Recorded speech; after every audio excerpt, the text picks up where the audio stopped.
This one I want to believe in more. I want to believe in this one way more. We did this last week with Missouri, and it wasn't necessarily a blowout like I kind of envisioned it. But I think that Ole Miss, and it hasn't been talked about enough, Ole Miss is weaker than Missouri, in my opinion. I don't think that they have anywhere near the same level of receiver room. And we saw that Luther Burden was completely eliminated. Now that I just heard you say something about quarterbacks. Jackson Dart's much better than Brady Cook. He's significantly better than Brady Cook. They have a better running game.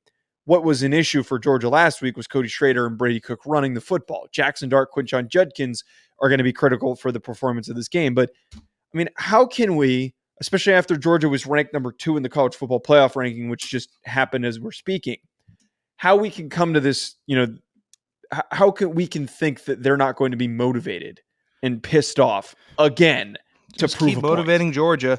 It's frustrating that they keep doing that. They are the number 1 team. They dismantled Missouri. The whole time you knew Georgia was going to win. Missouri played hard for 4 quarters. We all knew that's what was going to happen. But Georgia won it, and we knew Georgia was winning it going in. We know Georgia's going to win this game. We don't know exactly how. We don't know if it's going to be a lack of creativity from Lane Kiffin like he did versus Alabama, where he played uber. Oh my God, I completely forgot about conservative. That. Where in this game, hey, Lane Kiffin, all up until that game on Twitter, it was chaos. The theme of the year. And then in the game, you're calling plays from the 70s. It looks like it's just conservative ass play calls. You know how to scheme up an offense. Go out and do something to Georgia. What are you trying to prove? That you can run a better conservative balanced offense? No. Win the damn football game, Lane. Win the game. Challenge them. Get them on their heels. Because if you go out like you did versus Alabama, Georgia's just going to just casual walk through the park, 4 quarters. Oh, we won. Nice. That's what we do. We're Georgia. You're Lane Kiffin. You're Ole Miss. You're going to continue to lose to us. That's what it feels like. It feels like a continuation of the Lane Kiffin can't do it against the 1 and 2 teams. You can't. That's a really good point that you bring up here with, I don't know why. I still don't understand. Why would he do that? Why Ole Miss was presented an opportunity, an advantageous situation where you have roster advantages. They weren't even rolling then. They were as vulnerable as they've been all season. No. Right. They were in a position to just completely put away Bama, and Lane Kiffin pooped his pants on all national over. TV, worse than I've seen any coach, any play caller do this season. And what I mean by that, to elaborate, he has been in his bag multiple weeks. Like even last week when their defense played like crap against Texas A&M, they put up a ton of points. But why against Alabama are you just reverting to jet sweeps and screens? He can't get too cute with it, man. He cannot get too cute with this play calling. I have to add this in here, though, why I'm very optimistic for Georgia to win this game a lot easier than they did the Missouri game. Ole Miss's defense stinks. It stinks. They almost let Texas A&M back into the game. They got completely smoked against LSU. I don't think that Georgia's offense is in that upper echelon conversation. Not without Brock Bowers. Right, but it's really consistent. It's really easy. And I think the best example of their offensive prowess was the way that they put against Kentucky. And can we sit here and say that Ole Miss's defense is heads above Kentucky's? I think they're going to run the ball really easily, and they're just going to throw up a bunch of points on the board.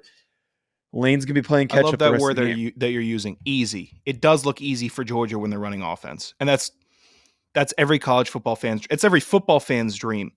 And Lane, I hate to go back to Lane. How much more can we say about Georgia? Good offense, great defense, great coach. Okay. There was a play that Lane drew up a year ago, maybe 2 years ago against Florida, right? And they were backed up on like their 15-yard line. Lane, I knew it was a Lane play, and it was a viral clip because Lane threw his clipboard while the ball was still in the air. Do you recall this play? Yeah, I do. Magical play. He said, this circumstance, this situation, I know exactly what we need, and he did. And it was executed perfectly. Balls in the air, caught, throw the clipboard up. I'm Lane Kiffin. Look at me. I just outcoached your ass. Goes for 85 yards and a touchdown. huge play. Show me something like that, because you can do it.